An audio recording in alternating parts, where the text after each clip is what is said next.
The first time I saw him, I was scrubbing someone else's blood from his marble floor. My knees ached against the cold stone as I worked the stiff brush in circles, the acrid scent of bleach burning my nostrils.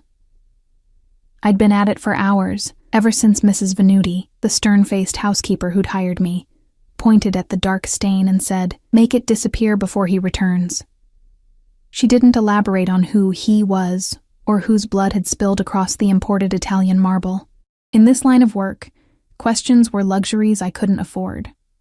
6 months ago, I would have been horrified. Now, I was just grateful for the job. When you're 24 with no degree, no references, and a 2-year-old daughter depending on you, you take what you can get, even if it means scrubbing mysterious stains from the floors of a mansion that whispered of danger from every shadowed corner. It's not clean enough. The voice, deep, quiet, and somehow more terrifying for its softness, froze the breath in my lungs.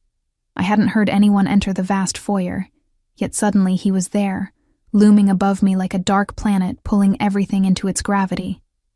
I kept my eyes down, focusing on the nearly invisible stain. "I'm sorry, sir. I'll do better. Look at me when I speak to you." My heart hammered against my ribs as I slowly raised my head. The man standing over me couldn't have been more than 35, but power radiated from him like heat. He wore a charcoal suit that probably cost more than I would make in a year, tailored to fit broad shoulders and a lean frame.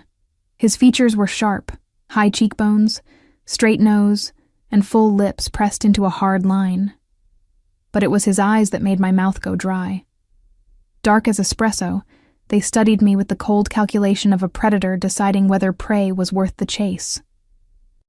"You're new," he said, not a question, but an observation. "Yes, sir. It's my 2nd week." My voice sounded small even to my own ears. "Your name?" "Elena Reyes." He held my gaze for what felt like an eternity, and I fought the urge to look away. Something dangerous flickered behind those eyes, something that sent warning signals racing through my body. "You missed a spot, Elena Reyes." He gestured to a section of the floor I'd already cleaned 3 times. I swallowed hard. "I'll fix it right away, Mr. Salvatore," he supplied. "Dante Salvatore. This is my home." The name landed like a physical blow.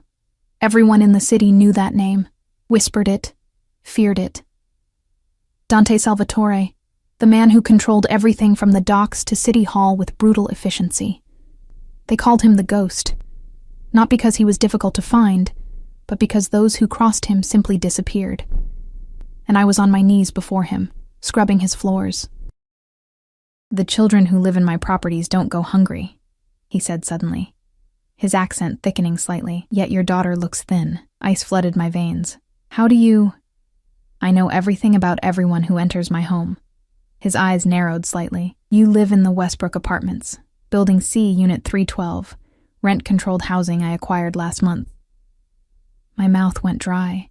The fact that he knew about Lily, that he'd seen her, made me feel exposed in a way that transcended physical nakedness. She's fine," I stammered. "We're fine." His expression didn't change, but something shifted in those dark eyes. "Finish here, then report to the kitchen. Mrs. Venuti will have a package for you to take home." Before I could respond, he turned and walked away, his footsteps silent on the marble floor I'd spent hours cleaning. I released a breath I hadn't realized I was holding, my hands trembling as I picked up the brush again. That night, I returned to our tiny apartment with a package that contained enough groceries to fill our empty refrigerator for weeks. As I tucked Lily into bed, her little body finally full for the first time in months, I wondered what price would eventually come due for Dante Salvatore's unexpected generosity. I didn't have to wait long to find out. 3 weeks later, I was assigned to clean the east wing of the mansion, the private quarters. Mrs. Venuti handed me the key card with thinly veiled suspicion. "Mr. Salvatore specifically requested you," she said, her Italian accent thickening with disapproval. "Touch nothing beyond what needs cleaning. The security cameras see everything." The warning was unnecessary. I'd spent enough time in the mansion to understand the unspoken rules. Look, but don't see. Hear, but don't listen. Know, but don't speak. The east wing was different from the rest of the house. where the main areas were designed to impress with their cold opulence. These rooms felt almost lived in, a book left open on a side table, a glass with fingerprints still visible on its surface, signs of humanity in a place that otherwise felt like a museum to wealth and power. I was changing the sheets on the massive four-poster bed when I heard the door open behind me. I didn't need to turn around to know who it was. Something in the air changed when he entered a room, like the pressure dropping before a storm. "Your efficiency has been noted," Dante said, his voice closer than I expected. I turned to find him standing just inside the doorway, watching me with that same inscrutable expression. Today he wore no jacket, just a white shirt with the sleeves rolled up to expose forearms corded with muscle. A thin scar ran along his left wrist, disappearing beneath his sleeve, evidence that even the untouchable Mr. Salvatore was human enough to bleed. "Thank you, sir," I replied, keeping my voice steady despite the nervous flutter in my chest. "You haven't asked about the food." I smoothed the silk sheets, buying time. "It's not my place to question your generosity. Look at me, Elena." I obeyed, though everything in me screamed to keep my eyes down, to make myself invisible. When I met his gaze, I was surprised to find something almost like curiosity there. "Most people want something from me," he said. "They take what I offer and immediately ask for more. Yet you've said nothing." "I have Lily to think about," I admitted. "Pride is a luxury for people who don't have children to feed." Something shifted in his expression. A softening so slight I might have imagined it. "How did you end up here scrubbing my floors?" The question caught me off guard. No one in this house had ever asked about my life before. "Bad choices," I said simply. "A man who disappeared when I got pregnant. Medical bills I couldn't pay. The usual story."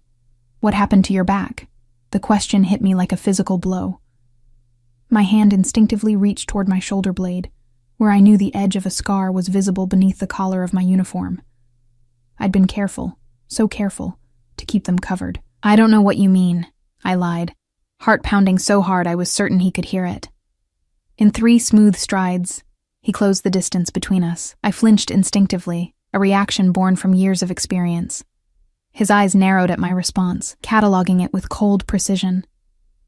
"Don't lie to me, Elena." His voice was soft, but carried an edge sharp enough to draw blood. "I saw them when you were reaching to dust the top shelf in the library. Burns, if I'm not mistaken." Shame burned through me, hot and suffocating. Those scars were my secret, the physical reminder of the worst night of my life. The night I learned exactly what Lily's father was capable of when I told him I was keeping the baby. "It was a long time ago," I whispered. Dante's expression didn't change, but the air around him seemed to vibrate with a cold, controlled fury. "Who?" "It doesn't matter anymore. It matters to me." The possessiveness in those 4 simple words should have terrified me. Instead, something else unfurled in my chest, something dangerous and warm. "Why would you care about the scars of a woman who cleans your floors?" I asked, immediately regretting my boldness. But instead of anger, a smile ghosted across his lips. Gone so quickly I might have imagined it. "Perhaps I've developed an inconvenient interest in what belongs to me." "I don't belong to you," I said, the words escaping before I could stop them. His eyes darkened. "Everyone in this house belongs to me, Elena. The sooner you accept that reality, the easier your life will be." He reached out, and I fought the urge to step back as his fingertips brushed against the edge of my collar, just barely touching the raised skin of my scar. The contact sent electricity racing down my spine. "Tomorrow, you'll begin working exclusively in my private quarters," he said, withdrawing his hand. "Your pay will be doubled. Mrs. Venuti will arrange for someone to watch your daughter during your extended hours." It wasn't a request. "Why?" I asked, unable to stop myself. "Because I protect what's mine," he answered simply. "And I've decided that includes you." As he turned to leave, panic bubbled up in my throat. "Mr. Salvatore," I called after him. "The man who gave me these scars. He's still out there. If he finds us—" Dante paused at the door, looking back at me over his shoulder. The expression on his face made my blood run cold. "Not for long, Elena," he said softly. "Not for long." After he left, I sank onto the edge of the bed, my legs suddenly too weak to support me. What had I done? In a moment of weakness, I'd revealed too much, drawn the attention of a man who destroyed people as casually as others might swat flies. That night, as I held Lily close and breathed in her sweet, innocent scent, I couldn't shake the feeling that I'd made a terrible mistake, that I'd traded one dangerous man for another far more lethal. I just didn't realize then how far Dante Salvatore would go to claim what he considered his, or that by this time next month, the father of my child would be missing, presumed dead, and I would be moving my daughter into the east wing of a mansion built on blood money and broken bones. I didn't realize that in trying to escape one cage, I'd willingly walk into another, gilded one, with a predator who would never let me leave. The first time I saw the full extent of Dante Salvatore's power, I was standing in his kitchen at midnight, desperately trying to calm my screaming daughter. "Shh, baby, please," I whispered, bouncing Lily in my arms as she wailed, her small face flushed with fever. "You'll wake the whole house." We'd been living in the East Wing for 3 weeks. The transition had happened with frightening efficiency. One day I was cleaning Dante's floors. The next I was installed in a suite of rooms larger than any apartment I'd ever lived in, with Lily in a nursery that looked like it had been plucked from a luxury magazine. I never asked how he'd arranged it so quickly. Some questions were safer left unasked. Tonight, Lily's fever had spiked suddenly, her little body burning against mine as she cried in discomfort. I'd crept downstairs to find medicine, trying not to disturb the sleeping household. In Dante's world, I'd quickly learned that inconveniencing others could have consequences. "What's wrong with her?" The voice behind me sent ice through my veins. I turned to find Dante standing in the kitchen doorway, wearing only black pajama bottoms. In the dim light, I could see scars I'd never noticed before. A roadmap of violence across his chest and shoulders. Despite everything, my eyes lingered on the lean muscle of his torso before I forced myself to meet his gaze. "She has a fever," I explained. My voice strained as Lily continued to cry. "I was looking for children's medicine. I'm sorry we woke you." Instead of the annoyance I expected, something else crossed his face. Concern, perhaps, though it seemed foreign on his sharp features. "How high?" he asked, crossing to where we stood. 102.3. It came on suddenly. Without asking, he reached out and placed his hand gently against Lily's forehead. To my surprise, she quieted at his touch, her sobs reducing to whimpers as she blinked up at him with fever-bright eyes. "My doctor will be here in 15 minutes, he said, already reaching for his phone on the counter. "At midnight? That's not necessary. Elena." My name in his mouth was both warning and caress. When I say my doctor will come, he will come, regardless of the hour. True to his word, exactly 13 minutes later, an elderly man with kind eyes and a medical bag arrived at the kitchen door, not looking the least bit surprised to have been summoned to the Salvatore mansion in the middle of the night. As the doctor examined Lily, Dante stood watching with an intensity that should have been unsettling. Instead, I found myself drawing strange comfort from his presence, solid and unwavering in the sterile light of the kitchen. "An ear infection," the doctor finally pronounced, packing away his instruments. "Common in children her age. I've brought antibiotics and something for the pain." Relief washed through me, making my knees weak. Lily had fallen asleep against my shoulder, exhausted from crying and comforted by the medicine the doctor had administered. "Thank you," I whispered, knowing the words were inadequate. "I don't know how I'll pay." The doctor waved away my concern with a smile that didn't quite reach his eyes. "Mr. Salvatore takes care of his own," he said simply. After the doctor left, I expected Dante to return to his quarters, his duty fulfilled. Instead, he gestured for me to follow him into the adjacent sitting room, where a fire still smoldered in the massive stone fireplace. "Sit," he commanded, nodding toward a plush armchair. I obeyed, cradling Lily against me as she slept. Dante poured amber liquid from a crystal decanter into a glass and handed it to me. "Drink. It will help with the shock." "I'm not in shock," I protested. Even as I accepted the glass, his lips curved into something almost like a smile. "Your hands haven't stopped shaking since you came downstairs." I hadn't noticed until he mentioned it, but he was right. I took a sip of what turned out to be very expensive bourbon, the liquid burning a path down my throat. "Why are you doing all this?" I asked, the question that had been burning inside me for weeks finally escaping. The rooms, the clothes, the doctor. Why us? Dante settled into the chair opposite mine, his dark eyes reflecting the dying firelight. "When I was 5 years old, my mother fell ill with pneumonia," he said, his voice dropping so low I had to lean forward to hear him. "My father refused to call a doctor, said it would make him look weak to care so much about a woman. She died 3 days later." The admission stunned me into silence. It was the first personal detail he'd ever shared, and its significance wasn't lost on me. "I'm sorry," I said finally. "Don't be. It taught me an important lesson about power. True power isn't found in causing pain. Any animal can do that. True power is in having the ability to prevent suffering and choosing to use it." He leaned forward, his eyes never leaving mine. "I saw your scars, Elena. I saw what someone did to you because they could. Because they enjoyed your pain." My hand instinctively went to my shoulder, where the worst of the burn scars lay hidden beneath my nightshirt. "That doesn't explain why you brought us here." "Doesn't it?" Something dangerous flickered in his eyes.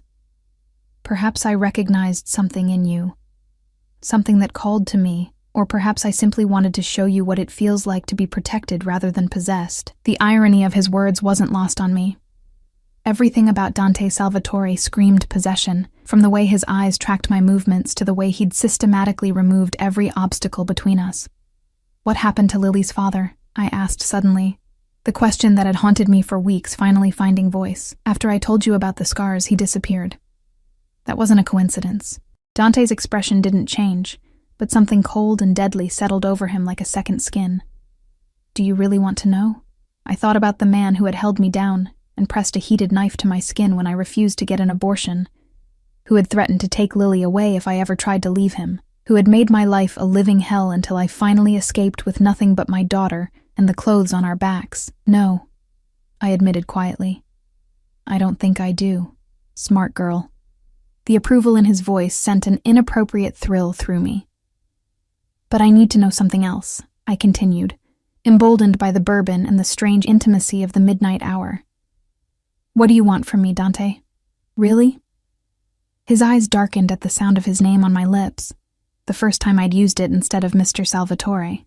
He stood and moved toward me with the fluid grace of a predator, dropping to one knee beside my chair so his face was level with mine. "What I want," he said softly, reaching out to brush a strand of hair from my face, "is for you to stop flinching when I come near you. What I want is for you to understand that not all men use their strength to break things." His fingers trailed down to the collar of my nightshirt, gently pulling it aside to reveal the edge of a scar. Unlike earlier times when shame had flooded me at the exposure, something else entirely coursed through my veins at his touch. "Your scars don't make you broken, Elena. They make you a survivor." His voice had dropped to a whisper, and I find that extremely compelling. The air between us changed, charged with something dangerous and electric. His face was inches from mine, close enough that I could feel his breath against my lips. For one wild, terrifying moment, I thought he might kiss me, and worse, that I might let him. Instead, he stood abruptly, putting distance between us. "Get some rest. The doctor will return tomorrow to check on Lily." He was gone before I could respond, leaving me breathless and confused, with a sleeping child in my arms and the lingering warmth of his touch on my skin. The next morning, a package arrived for Lily, a stuffed bear nearly as big as she was, along with a collection of children's books. There was no card, no message, but I knew who they were from. Just as I knew the designer clothes that had appeared in my closet the day after I'd moved in were his doing, or the piano that had been installed in our suite when I'd mentioned in passing that I used to play as a child. Dante Salvatore was courting me in his own strange, possessive way, through gestures rather than words, through protection rather than passion. I told myself it meant nothing to me, that I was simply taking advantage of his inexplicable interest to give Lily a better life. That when the time was right, we would leave this gilded cage and make our own way. I almost believed it, until the night of the gala. "You will attend with me," Dante informed me one morning as I poured his coffee, his tone making it clear this wasn't a request. The event honors the children's hospital my family has supported for generations. I don't belong at events like that, I protested. I'm your housekeeper. His eyes flashed with something dangerous. Is that all you think you are to me? The question hung between us, loaded with implications I wasn't ready to face. What else would I be? He stood from the breakfast table, coming to stand so close I could smell his cologne. Bergamot and sandalwood with undertones of something darker. That's what we'll determine tonight, he said softly. A car will collect you at 7. Mrs. Venuti will watch Lily. That evening, I stood before the mirror in my suite, barely recognizing the woman who stared back at me. The dress, delivered that afternoon without explanation, was a deep emerald that made my eyes look like amber in the low light. It hugged curves I'd forgotten I possessed after years of oversized t-shirts and practical uniforms. My dark hair, usually pulled back in a practical bun, fell in loose waves past my shoulders. For the first time in years, I looked like the woman I'd been before. Before the scars, before the fear, before I'd learned to make myself invisible. When I descended the grand staircase, Dante was waiting in the foyer below, his back to me as he spoke quietly to his driver. At some signal I didn't catch, he turned, and the expression that crossed his face as he looked up at me stole the breath from my lungs. Hunger, raw and undisguised. You look beautiful, he said, his voice rougher than usual. Thank you. The words came out as a whisper as he helped me into the waiting Bentley. His hand lingered on the small of my back, sending electricity racing up my spine. The car pulled away from the mansion, and I watched Dante from the corner of my eye, struck by how different he seemed outside the confines of his home. More alert, more controlled. If such a thing were possible for a man who already exuded absolute command. 2 black SUVs flanked our car. Security, I realized with a jolt. I'd never left the estate with Dante before, had never seen this aspect of his life. People will talk, I said suddenly, anxiety fluttering in my chest, about why you brought your housekeeper to a gala. His mouth curved into that barely there smile that never failed to quicken my pulse. Let them talk. In my world, Elena, perception is a weapon. Tonight, we shape that perception to our advantage. And what perception is that? His eyes met mine in the dim interior of the car, dark and intent. That you are under my protection, that anyone who touches you, his voice dropped to a dangerous whisper, touches me. The implication sent a shiver through me that had nothing to do with fear. Why would anyone want to touch me? Because you're mine, he said simply. And in my world, what belongs to Dante Salvatore is always a target. The Bentley slowed as we approached a grand hotel lit up like a beacon against the night sky. Before we pulled to a complete stop, Dante reached across the space between us and took my hand in his thumb tracing slow circles against my palm. There's something you should know before we enter, he said, his voice low. There will be people there tonight who know what you were to me before, a housekeeper. Nothing more. They'll assume I've taken you as a mistress. Heat flooded my cheeks. And have you? The question hung between us, charged with possibilities I'd refused to acknowledge until this moment. That depends, he replied, his eyes never leaving mine. On whether you want to be taken. The double meaning wasn't lost on me. Before I could respond, the car door opened, and Dante stepped out, extending his hand to help me. As I emerged, flashbulbs exploded around us. Photographers capturing the arrival of the notorious Dante Salvatore and his mysterious companion. His arm slid around my waist, pulling me against his side in a gesture that was both protective and possessive. Smile, he whispered against my ear, his breath warm against my skin. Tonight, you're no longer invisible. As we walked toward the entrance, I felt the weight of 100 curious stares, heard the whispered questions rippling through the crowd. Who was this woman on the arm of the city's most dangerous man? Where had she come from? What power did she hold over the untouchable Dante Salvatore? What none of them knew, what I was only beginning to understand myself, was that the real question wasn't what power I held over him. It was what power he'd already claimed over me. The ballroom glittered with wealth and power. Crystal chandeliers casting prismatic light over women dripping in diamonds, and men whose casual conversations shaped the city's future.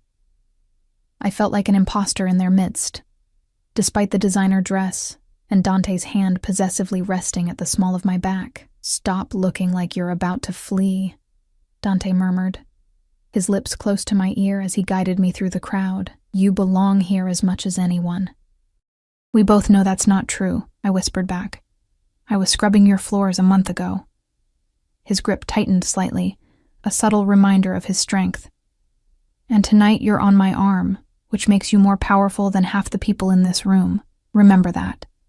Before I could respond, an older man with silver hair and sharp eyes approached us. Though he smiled, there was nothing warm in his expression, just calculation and barely disguised curiosity. "Dante," he greeted, his accent thick and Eastern European. "What a pleasant surprise. You rarely grace these events with your presence." "Victor." Dante nodded, his posture subtly shifting, becoming more guarded, more predatory. "The children's hospital is worth the inconvenience." Victor's gaze slid to me, assessing in a way that made my skin crawl. "And you've brought company. How unusual." "Elena," Dante said. "This is Victor Petrov. He controls the shipping routes north of the city." The introduction was pointed, a reminder of business boundaries rather than a social pleasantry. "Charmed," Victor said, taking my hand and bringing it to his lips before I could pull away. "I wonder where Dante has been hiding such a beautiful creature." "In plain sight," I replied, surprising myself with my boldness. Sometimes the most valuable things aren't locked away. Victor's eyebrows rose, and beside me, I felt rather than heard Dante's quiet approval. "Indeed," Victor said, releasing my hand. His eyes hardened as he turned back to Dante. "Speaking of valuable things, we should discuss the situation at the docks, privately." "Not tonight," Dante replied smoothly. "Tonight is for charity, not business." A flash of annoyance crossed Victor's face. "The matter is time-sensitive. Your absence from certain conversations has been noted." Something dangerous flickered in Dante's eyes. "Careful, Victor. Noting my activities too closely could be hazardous to your health." The threat hung in the air between them, wrapped in the veneer of polite conversation, but unmistakable in its intent. I fought the urge to step back, suddenly aware I was standing between two predators. "Perhaps I'll call on you tomorrow then," Victor conceded, though his smile didn't reach his eyes. He turned to me, inclining his head slightly. "Elena, I hope we'll meet again soon." As he melted back into the crowd, I released a breath I hadn't realized I was holding. "He doesn't like me. He doesn't know what to make of you," Dante corrected, guiding me toward the bar. "Which makes you a variable he can't control. Men like Victor fear what they can't control. And men like you?"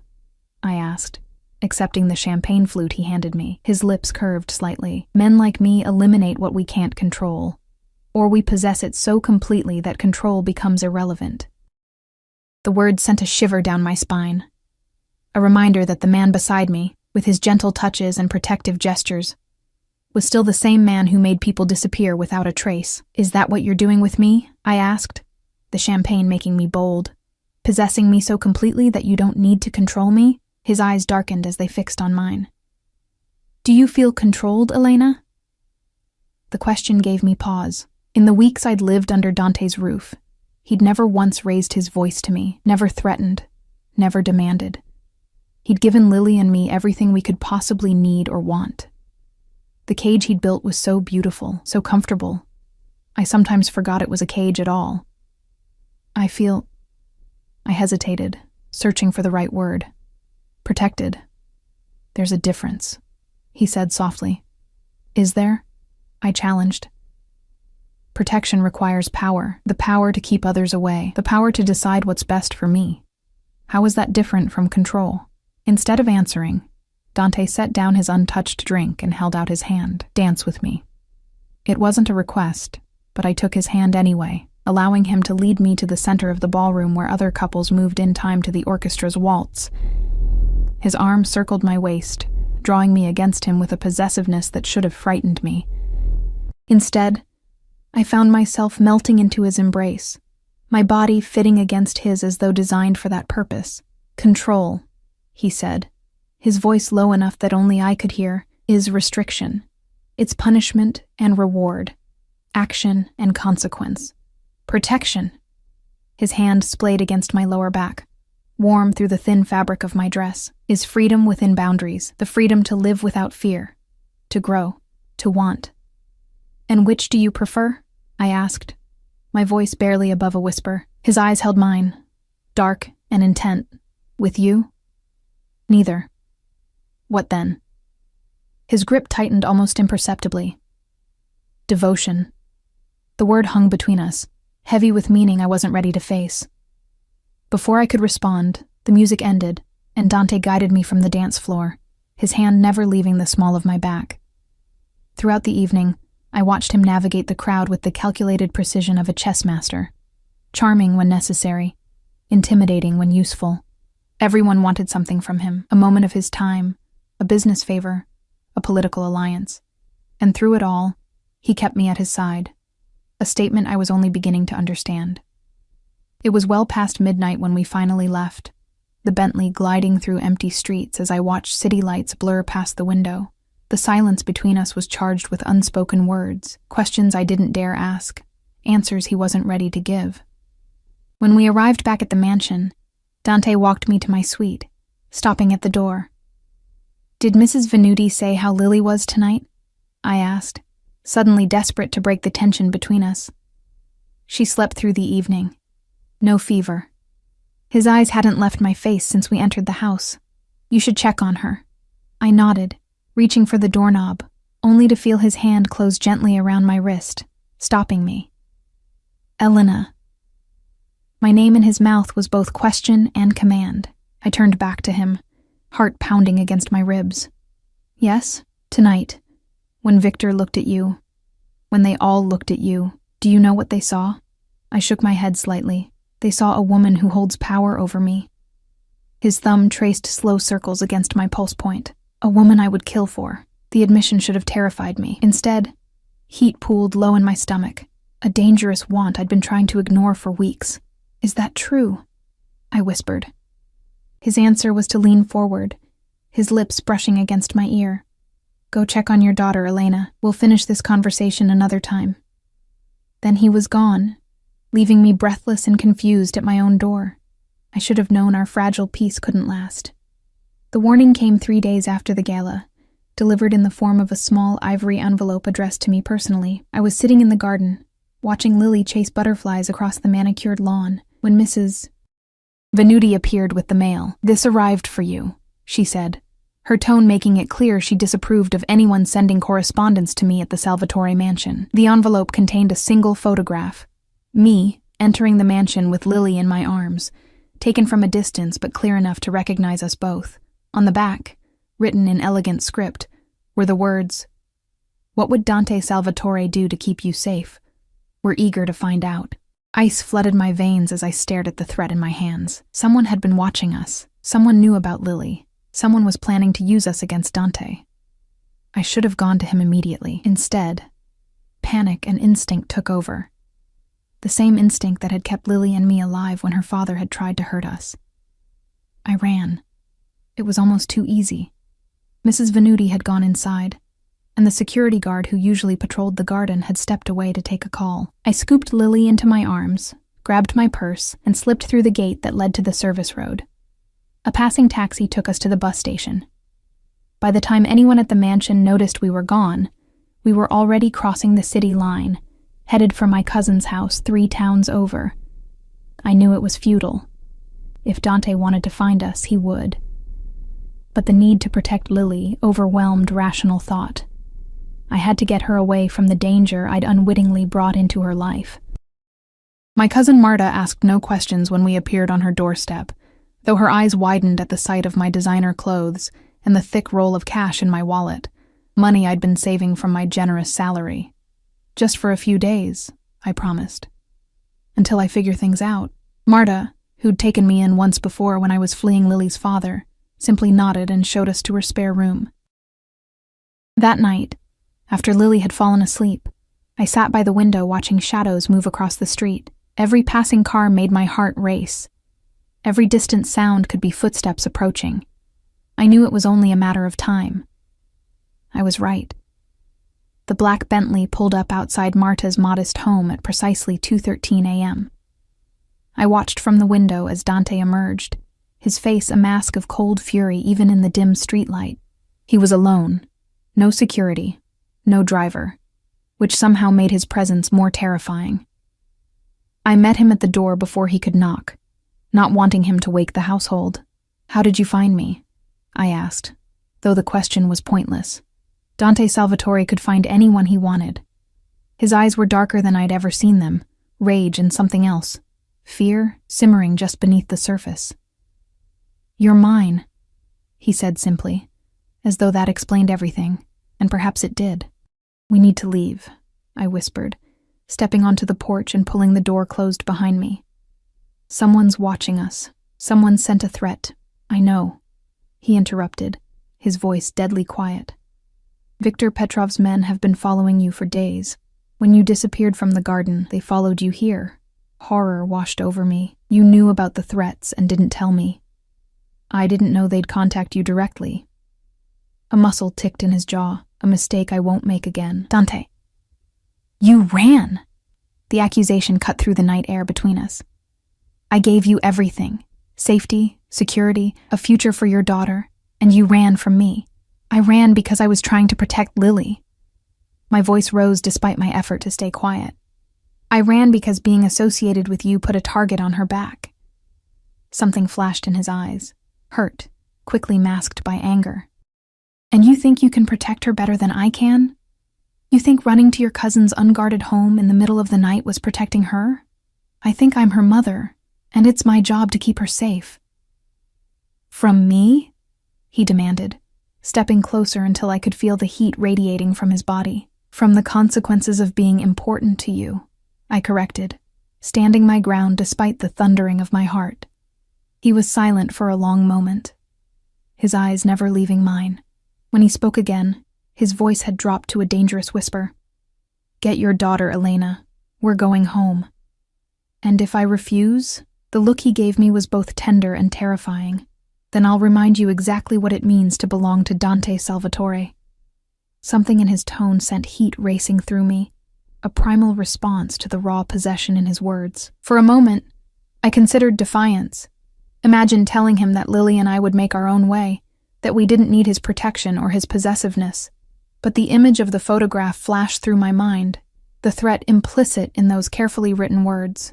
Whoever had sent it wouldn't stop because I'd left the mansion. If anything, we were more vulnerable now. "Give me 5 minutes," I said finally. Relief flickered across his face, so brief I might have imagined it. 3, he countered. "And Elena." His hand caught my wrist as I turned toward the door. "Don't make me come in after you." 15 minutes later, we were in the Bentley, Lily still miraculously asleep in the car seat that had appeared as if by magic. I sat rigid beside Dante, the silence between us heavy with unspoken accusations. "You frightened me," he said finally, his eyes fixed on the road ahead. "When Mrs. Venuti told me you were gone, I thought Petrov had taken you." The admission stunned me. I'd never heard Dante confess to fear before. Hadn't been sure he was capable of it. "I'm sorry," I whispered, meaning it. I panicked. His hand found mine in the darkness, fingers interlacing with a gentleness that belied the fury I'd seen earlier. "Don't ever run from me again, Elena.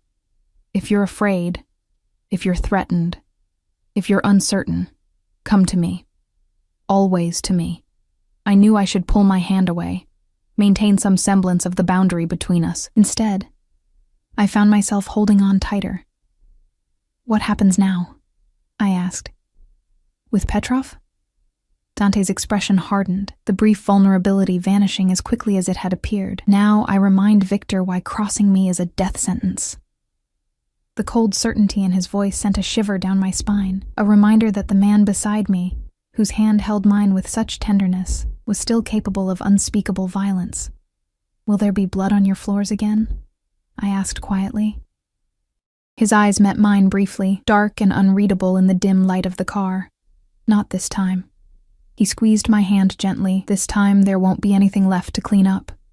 As the Bentley glided through the night toward the mansion that had become our home, I realized with startling clarity that I was no longer afraid of Dante Salvatore. I was afraid of what I felt for him. Afraid of the way my heart raced when he entered a room. Afraid of how safe I felt in his presence, despite knowing what he was capable of. Most of all, I was afraid of the growing certainty that I didn't want to run anymore.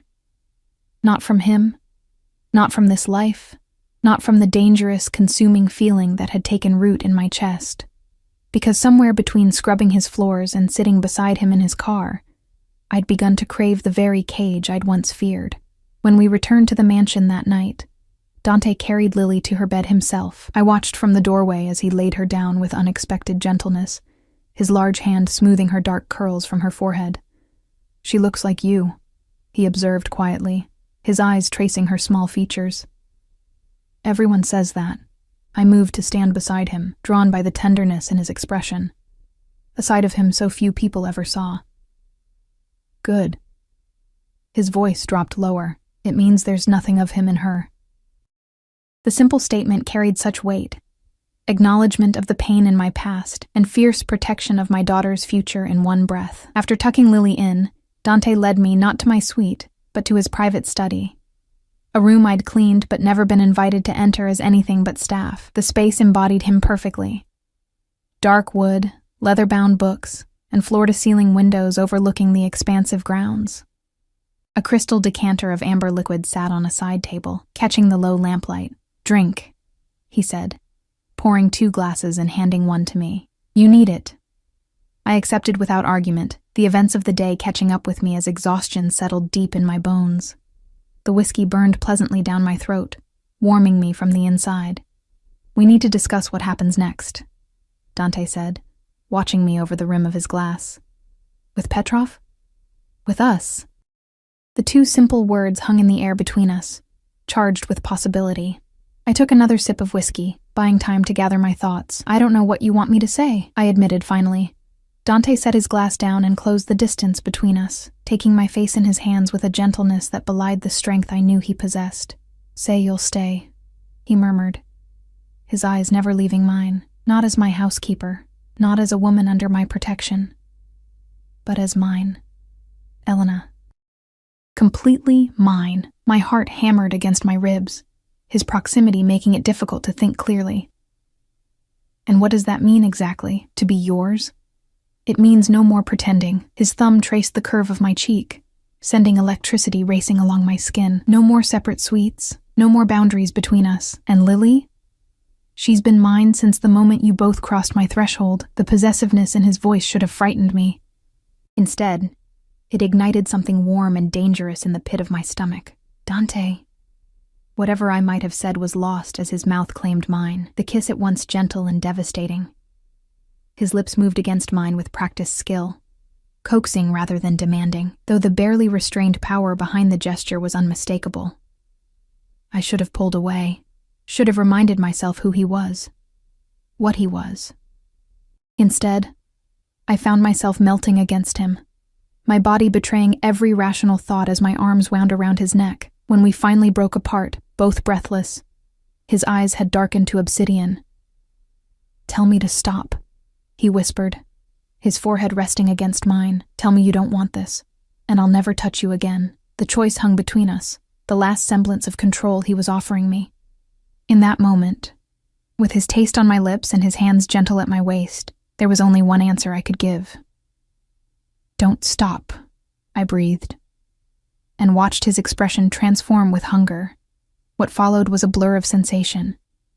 His mouth hot against my neck, my back pressed against the bookshelf as his hands explored my body with reverent possession.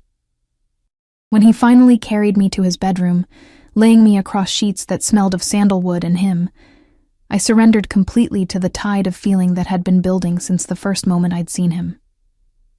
"You're mine now, Elena," he whispered against my skin, the words both promise and warning. "And I protect what's mine." Later, as we lay tangled in silk sheets, my head resting on his chest, I traced the scars that mapped his torso, evidence of a violent life I was only beginning to understand. "Will you ever tell me how you got these?" I asked, my finger following a particularly vicious scar that curved from his collarbone to his sternum. His hand caught mine, bringing my fingers to his lips. Some stories are better left untold. And Petrov? I couldn't help asking. What will happen to him?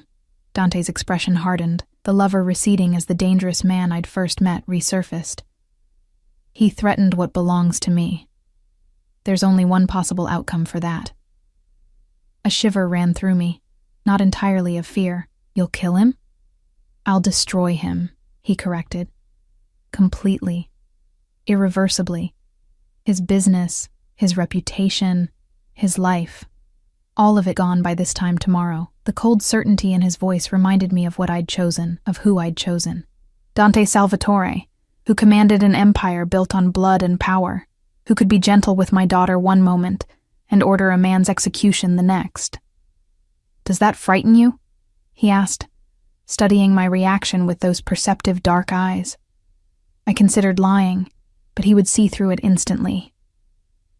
Yes, I admitted, but not the way it should. His lips curved into that rare, genuine smile that made my heart skip. Good. A healthy fear will keep you alive in my world, Elena. Is that what this is now? Your world? His hand cradled my face, thumb brushing across my lower lip. Our world. And I'll burn down anyone who tries to take it from us. The words were both beautiful and terrible. A promise of protection wrapped in violence. Yet as I drifted to sleep in his arms, I couldn't deny the sense of rightness, of belonging that had settled over me. For better or worse, I had chosen my cage and the man who held the key. The peace we found that night lasted exactly 27 hours. I was in the garden with Lily, watching her chase butterflies across the manicured lawn, when Mrs. Venuti appeared at my side, her usually stern expression replaced with something that might have been concern. Mr. Salvatore requires you in his study, she said, her accent thickening with tension. Immediately. Something in her tone sent alarm racing through me. What's happened? Her eyes flickered to Lily. I'll watch the child. Go. Now. I hurried through the mansion, my mind racing with possibilities, each worse than the last. When I reached Dante's study, the door was ajar, voices carrying from within. Dante's, cold with controlled fury, and another I didn't recognize. I knocked once, then pushed the door open to find Dante standing behind his desk, his posture rigid with tension.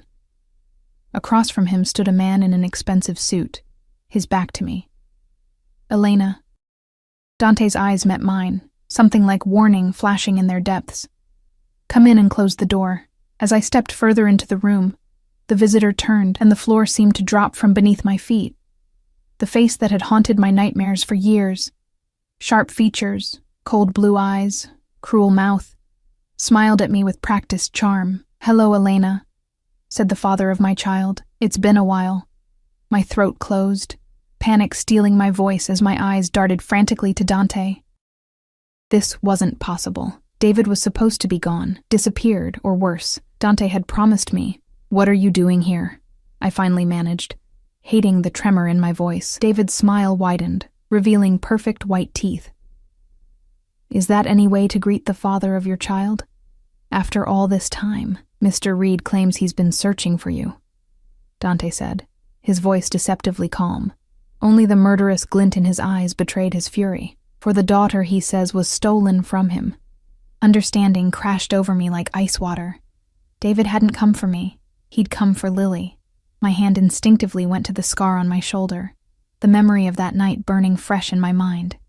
You have no right, I whispered, my fear giving way to anger. You wanted me to abort her. You held me down and... My voice broke. Ancient history, David waved dismissively. I've changed, gotten help for my anger issues. I have rights, Elena. Legal rights to my daughter. You threatened to kill her if I didn't get rid of her, I spat, finding strength in my rage. You burned me when I refused. David's expression didn't change, but something ugly flashed in his eyes. Allegations without proof, from a woman with documented mental health issues. I have witnesses who'll testify to your instability during our relationship, Elena. Who do you think a judge will believe?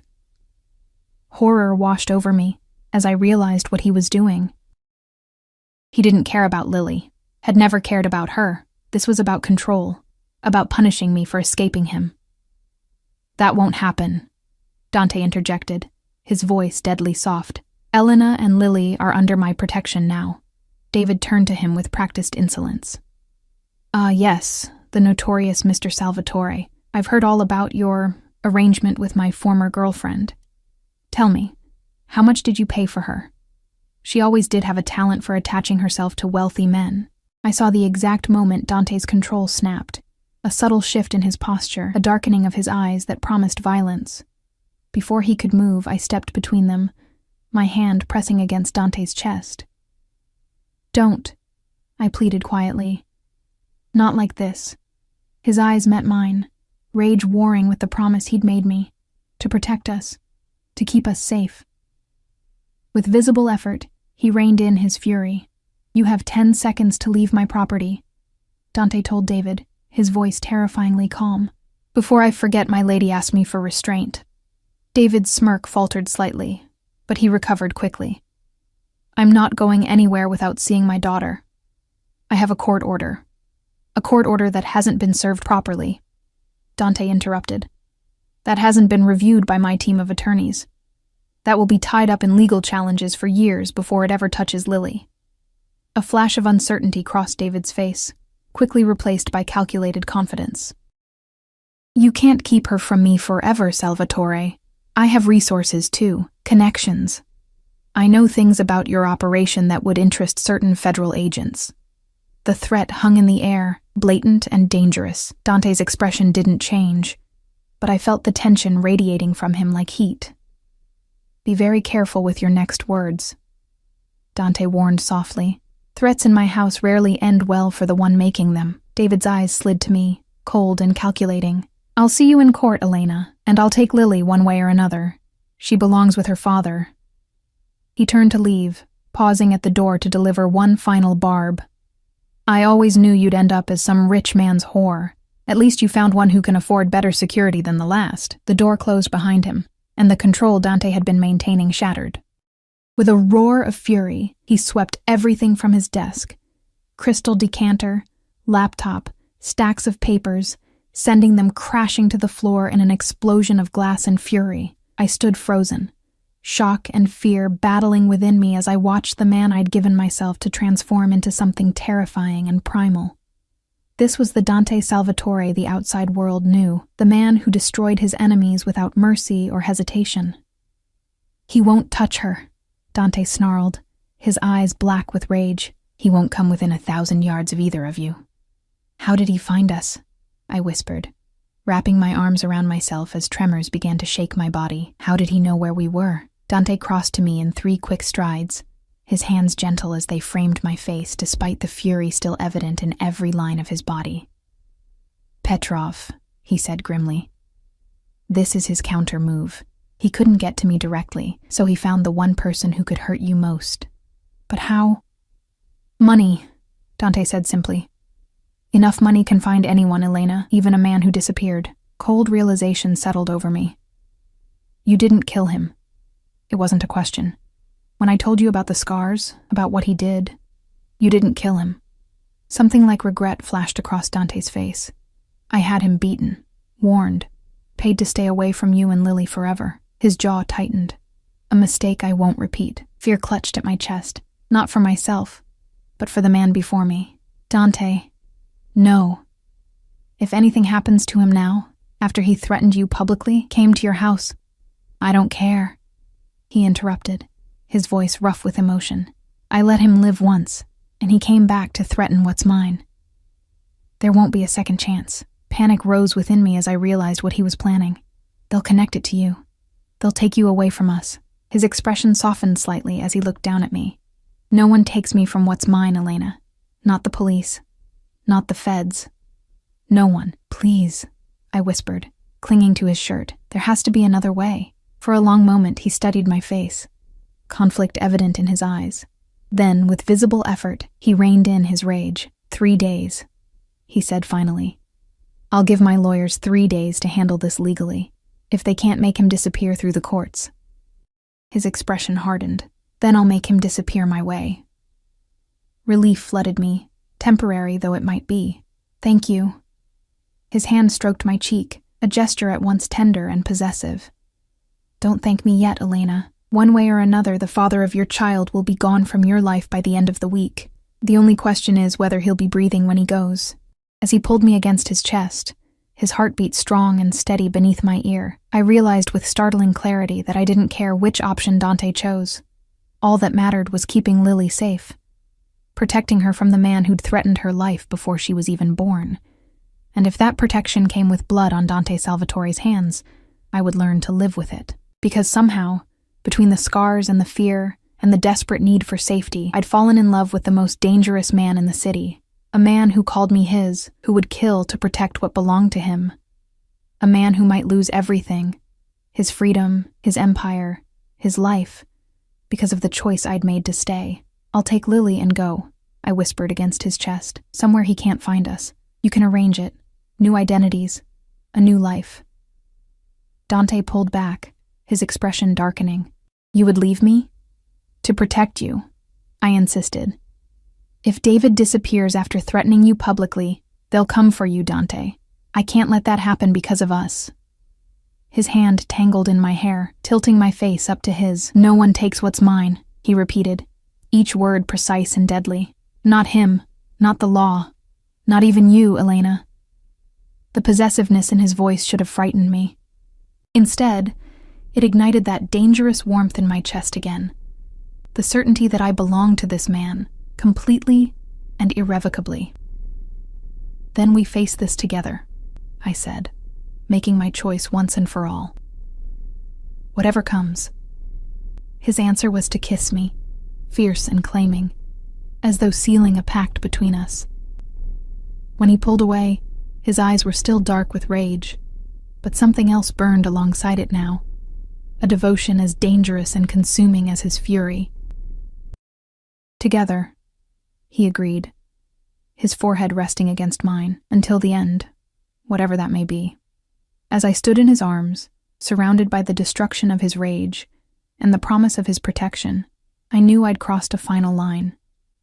There would be no going back from this, no pretending I was just a woman under his roof, just a mother seeking safety for her child.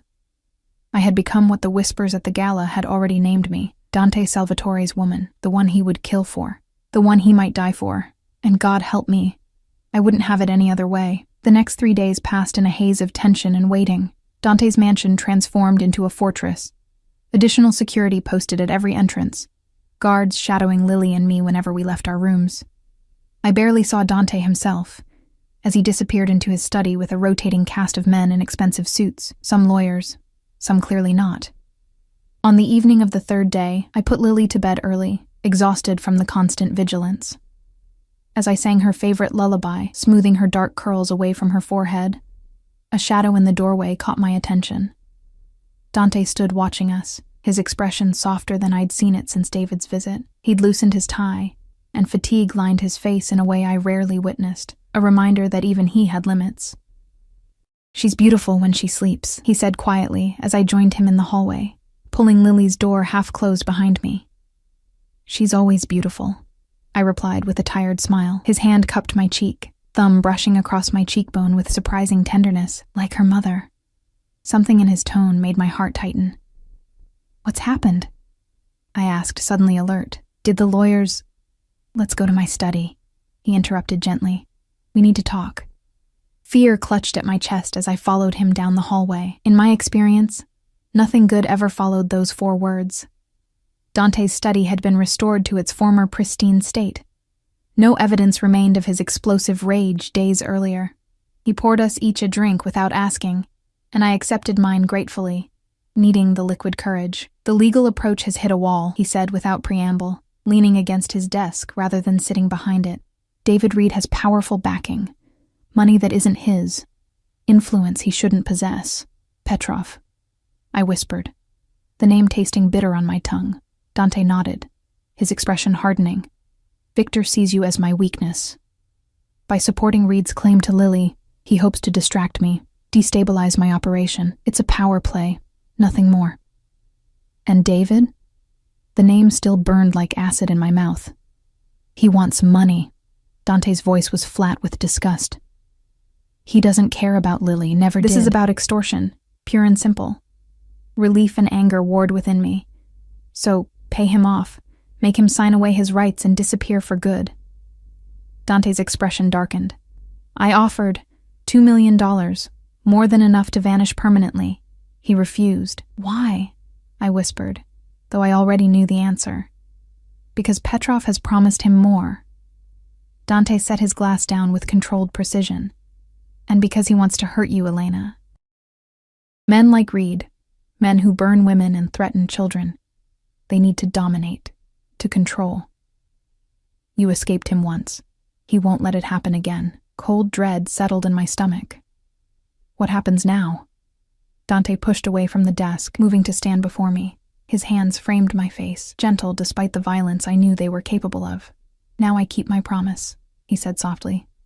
Now I make him disappear. Despite everything David had done, the pain, the fear, the scars, both physical and emotional, I felt a flicker of hesitation, not for his sake, but for Dante's.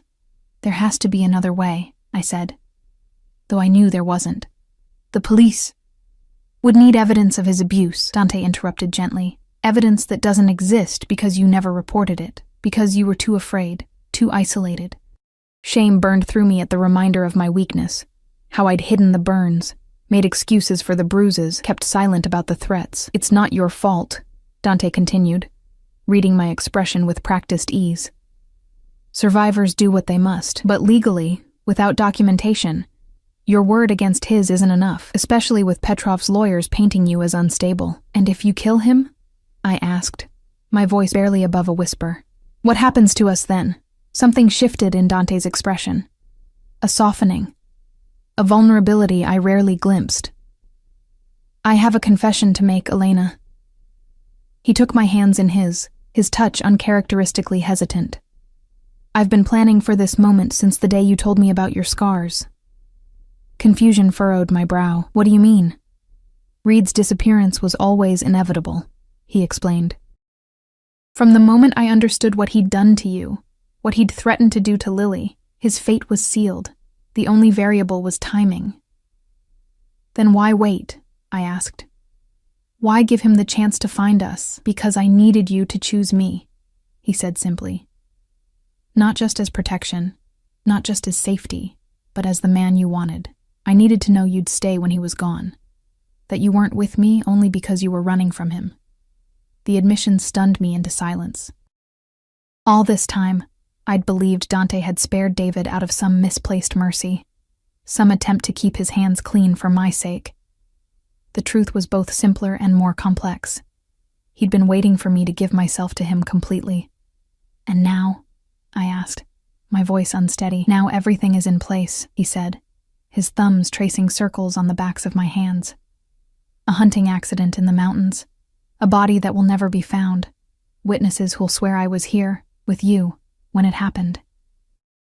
The clinical precision with which he described murder should have horrified me. Instead, I felt only a terrible, overwhelming relief, the promise of freedom from the shadow that had haunted us for years. No one will ever connect it to you. I needed reassurance, not for my conscience, but for our future. No one, he promised. Not even Petrov, though he'll suspect. But suspicion isn't proof, and without Reed to manipulate, his leverage is gone. I searched his face, looking for any sign of doubt, any indication that he wasn't certain of success. I found none, only that calm, deadly confidence that had drawn me to him from the beginning. When? I asked, the single word carrying the weight of my consent. Tonight. He brushed a strand of hair from my face, tucking it behind my ear with surprising tenderness. It's already in motion. I should have felt something. Horror, guilt, fear. Instead, I felt only the certainty that this man would do anything to protect what was his, that he'd kill without hesitation to keep Lily and me safe, and God help me. I loved him for it. There's something else, Dante said, his expression shifting subtly. Something I need to ask you before this is done. My heart stuttered in my chest as he reached into his pocket, withdrawing a small velvet box. With a grace that belied his size and strength, He dropped to one knee before me. "Elena Reyes," he said, opening the box to reveal a diamond ring that caught the light like captured fire. "When this is over, when you and Lily are truly safe, will you be my wife?" Tears blurred my vision as I stared down at him, this powerful, dangerous man on his knees before me. The question shouldn't have surprised me. Dante Salvatore claimed what was his, completely and permanently. Yet somehow the formal declaration stole the breath from my lungs. "You want to marry me?" I whispered, scarcely believing the words even as I spoke them. "I want to give you my name," he replied, his eyes never leaving mine. "I want Lily to be my daughter in every way that matters. I want the world to know that you belong to me, and I to you." There were 1,000 reasons to refuse. His world of violence and power, the blood on his hands, the enemies who would always see us as leverage against him, yet in that moment, none of them mattered. "Yes," I said, the word escaping on a breath. "Yes, I'll marry you." His smile, rare and genuine, transformed his face as he slid the ring onto my finger. The diamond was enormous, ostentatious in a way that would have embarrassed me months ago. Now I recognized it for what it was. A declaration of possession, a warning to others, a promise of protection. Dante rose to his feet, pulling me against him in a kiss that was at once tender and claiming. When he finally broke away, his expression had shifted back to dangerous resolve. "Wait for me in our bed," he murmured, his hands lingering at my waist. "This will be over by morning." As I watched him leave the study, phone already at his ear as he issued quiet commands, I felt a strange sense of peace settle over me. Tonight, David Reed would disappear from our lives forever. Tomorrow we would begin a new chapter, not as the broken woman who'd scrubbed blood from Dante's floors, but as the future Mrs. Salvatore. The cage had become a fortress, and I had finally stopped fighting the bars. Dante didn't return until dawn, slipping into our bed as the first pale light filtered through the curtains. I stirred at his presence, reaching for him instinctively. "Is it done?"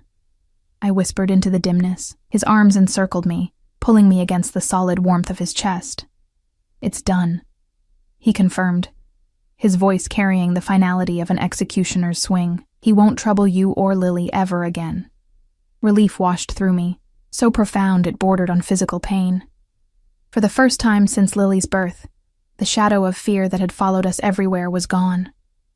"And Petrov?" I asked, knowing the danger hadn't entirely passed. Dante's hand stroked the length of my spine, soothing despite the violence I knew it had just orchestrated. "A message has been sent. He'll retreat, regroup. But he won't move against us directly again." "How can you be sure?" His lips brushed my forehead, unexpectedly gentle. "Because in this world, Elena, there are lines even men like Victor won't cross. He tested my boundaries, found them unyielding, and lost a valuable asset in the process. He's a businessman at heart. He won't risk further losses for a vendetta." I wanted to believe him, needed to believe him for Lily's sake. "And if he does?" Dante's arms tightened around me, protective and possessive. "Then I'll destroy him too," he said simply. "Anyone who threatens my family forfeits their right to exist in my world." Family. The word echoed in my mind, sweet and powerful. Somehow, in the chaos of blood and fear and desperate need for safety, we had formed something I'd never truly had before. A family built on protection rather than pain, on possession rather than control. "When do you want to get married?" I asked, changing the subject to something brighter, something that looked toward future rather than past. I felt Dante's smile against my hair. "As soon as possible. A month, perhaps 2 for preparations. Nothing extravagant, just family and my closest associates." The casual mention of family gave me pause. "Do you have family? You've never mentioned them." A moment of silence followed, long enough that I thought he might not answer. "A sister," he said finally, "in Milan with her husband and children. We speak rarely, for her safety more than mine." I absorbed this new information, this glimpse into the man behind the power. "Will she come for the wedding?" "She'll come," he confirmed. Francesca has been waiting a long time for me to find someone worth bringing into the family. Warmth bloomed in my chest at the thought that I might be worthy of such consideration, that this powerful, dangerous man had chosen me not just for my body or my vulnerability, but for something deeper. "And Lily," I asked, "will you adopt her?" Dante shifted, propping himself up on one elbow to look down at me, his expression serious in the growing light. "If you'll allow it. I want her to have my name, my protection, my legacy. I want to be her father in every way that matters." Tears pricked at my eyes, unexpected and overwhelming. The image of Dante, who could order a man's death without flinching, teaching Lily to ride a bike, reading her bedtime stories, walking her down the aisle someday, was almost too much to bear. "She already loves you," I whispered, reaching up to touch his face. "She lights up when you enter a room." Something vulnerable flashed across his features, gone so quickly I might have imagined it. "And you, Elena? Do you love me? Not just for the safety I provide, not just for what I can give you, but for who I am." The question caught me off guard. Dante Salvatore, who commanded an empire with absolute authority, who killed without hesitation to protect what was his, was asking if I loved him, as though there was any doubt. "Yes," I answered, the truth of it settling in my bones. "God help me. I love every part of you, even the parts that terrify me." Relief softened his expression, and he lowered his mouth to mine in a kiss that was surprisingly gentle. "Good," he murmured against my lips, "because I've loved you since the moment I saw you scrubbing my floors. So determined, so broken, yet still fighting. We made love as the sun rose, his touches gentle despite the night's violence, as though reminding both of us that his hands could create pleasure as easily as they dealt death. Afterward, as we lay tangled in sheets damp with sweat, his fingers traced the scars on my back, not with pity, but with reverence. "These are badges of honor," he said quietly. "Proof that you survived, that you protected our daughter when no one else would. Our daughter." The simple phrase brought fresh tears to my eyes. "I want more," I confessed, the words escaping before I could reconsider them. "More children. A brother or sister for Lily." Dante's hand stilled against my skin, his eyes finding mine with an intensity that stole my breath. "You would bear my children?" The vulnerability in the question broke my heart a little. For all his power, all his wealth, he still couldn't quite believe that I had chosen him completely. "Yes," I whispered, bringing his hand to my stomach. "I want to carry your child, Dante. I want to build a family with you." The smile that transformed his face was like sunrise breaking through storm clouds, rare and breathtaking. "Then we'll start trying immediately," he declared, rolling me beneath him once more. "I'm a very determined man, Elena. I always get what I want." I laughed, the sound light and free in a way I hadn't felt in years. "So I've noticed."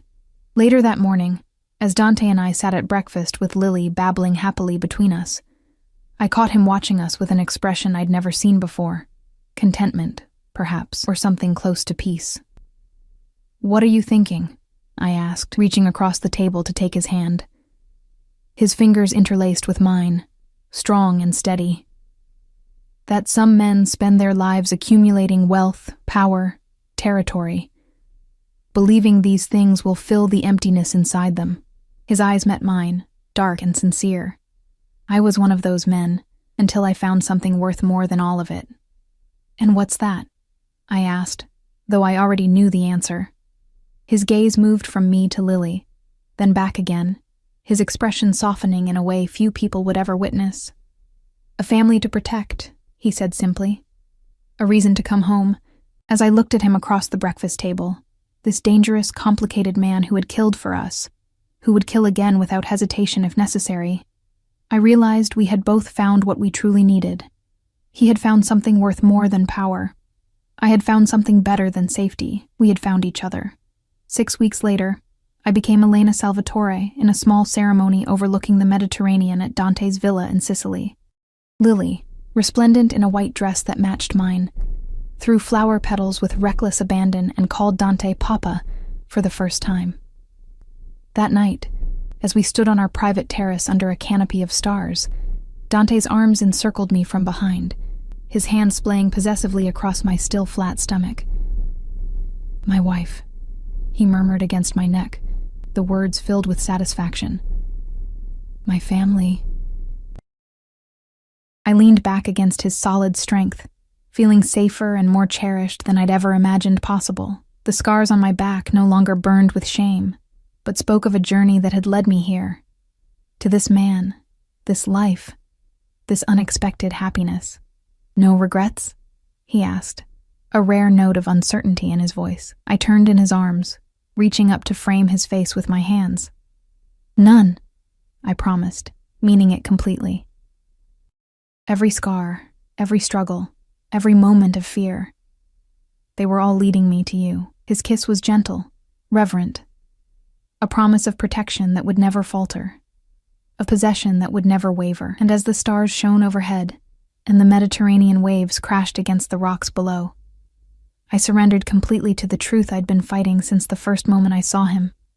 Some cages weren't meant to be escaped. Some were meant to be called home.